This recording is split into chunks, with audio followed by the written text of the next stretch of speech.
ତିନି ମାସ ହେଲାଣି କୁତ୍ରା ପୁଲିସ ଆଉ ଗୋ ମାଫିଆଙ୍କ ଭିତରେ ଚାଲିଛି ଖଣ୍ଡଯୁଦ୍ଧ।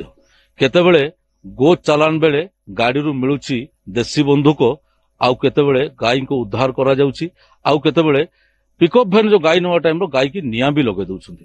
କାଲି ବିଶେଷ ସୂତ୍ରରୁ ଖବର ପାଇଥିଲେ କୁତ୍ରା ପୁଲିସ ଡିଏସ୍ପି ମନୋରଞ୍ଜନ ପ୍ରଧାନ, ଆଇଆଇସି ଲୋକେଶ୍ୱର ସାହୁ, ଏସ୍ଆଇ ଆଶୁତୋଷ ମହାନ୍ତି ଖବର ପାଇ କୁତ୍ରା ଠିକ୍ ରାତି 4ଟାରୁ 5ଟା ଭିତରେ କୁତ୍ରା ବସଷ୍ଟାଣ୍ଡରୁ 180ରୁ ଏଭବ ଗାଈକୁ ଉଦ୍ଧାର କରିଛନ୍ତି। ଆଉ ତା ଭିତରେ 3 ଜଣଙ୍କୁ ଗିରଫ ବି କରିଛନ୍ତି, ଆଉ ଅନ୍ୟମାନେ ଫେରାର ଅଛନ୍ତି। ଏହି ଗୋ ମାଫିଆଙ୍କୁ ପ୍ରଶ୍ରୟ ଦେଉଛି କିଏ? କିଛି ଦିନ ହବ ବୀରମିତ୍ରପୁର ଆଇଆଇସିଙ୍କୁ ବି ଏମିତି ବନ୍ଧୁକ ଦେଇକି ଧମକ ଦଉଥିଲେ। କୁତ୍ରାରେ କନେକ୍ସନ ଗୋଟେ କେସ୍ ହେଇଛି, କେସ୍ ନମ୍ବର 330/2025। 3 ଜଣ ରିଟର୍ନ ହେଇଛନ୍। ଆଉ ଏସ୍ପି ସୁନ୍ଦରଗଡ଼ର ନିର୍ଦ୍ଦେଶରେ ଆମର ସବୁ ଥାନା ବାଲେ ଆକ୍ଟିଭ ଅଛନ୍ ବେଆଇନ ଗୋରୁ ଚାଲାଣ ବନ୍ଦ କରବାର୍ ଲାଗି। ଆଉ ଲିଗାଲ ଯେତିକି ଚାଷୀ ଫାଷୀ ମାନେ ନେଉଛନ୍ ସେଟାକି ଭେରିଫାଏ କରବାର୍ ଲାଗି ଚାଲିছে ଅଭିଯାନ ଚାଲିছে।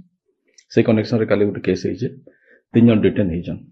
ସେଇ ସପ୍ଲାଏ ଚେନ୍ଟା ଲାଗି ଇନକ୍ୱାରି ଚାଲିছে, ରିଟର୍ନ ଯେନ୍ ମାନେ ପଚରାପଚରି ଚାଲିছে, ପୁରା କ୍ଲିୟର ହେବା କାଣା କେନୁ ଆସୁଥିଲା କେଣୁ ଯାଉଥିଲା। ତାହେଲେ ଯେତେବେଳେ ଆମେ ଏସ୍ଡିପିଓକୁ ଆଜି ପଚାରୁଥିଲୁ ପ୍ରେସ୍ ମିଟ୍ରେ, ଏସ୍ଡିପିଓ କହିଲେ ଆମର ତଦନ୍ତ ଚାଲିଛି, ଆଉ এই ଗୋ ମାଫିଆଙ୍କୁ ସବୁଦିନ ପାଇଁ ବନ୍ଦ କରିବେ ବୋଲିକି ଏସ୍ପିଙ୍କ ନିର୍ଦ୍ଦେଶ ଅଛି। ବାକି ରହିଲା ଏ ଗୋ ମାଫିଆ ଯେଉଁ ଚାଲାଣ ହେଉଛି କେବେ ରୋକାଯାଇପାରିବ। ରାଜାରାମପୁର ଏସ୍ଡିପି ଅଫିସରୁ ଅଟଳ ବିହାରୀ ପଣ୍ଡା, ରିପୋର୍ଟର୍ସ ଟୁଡେ।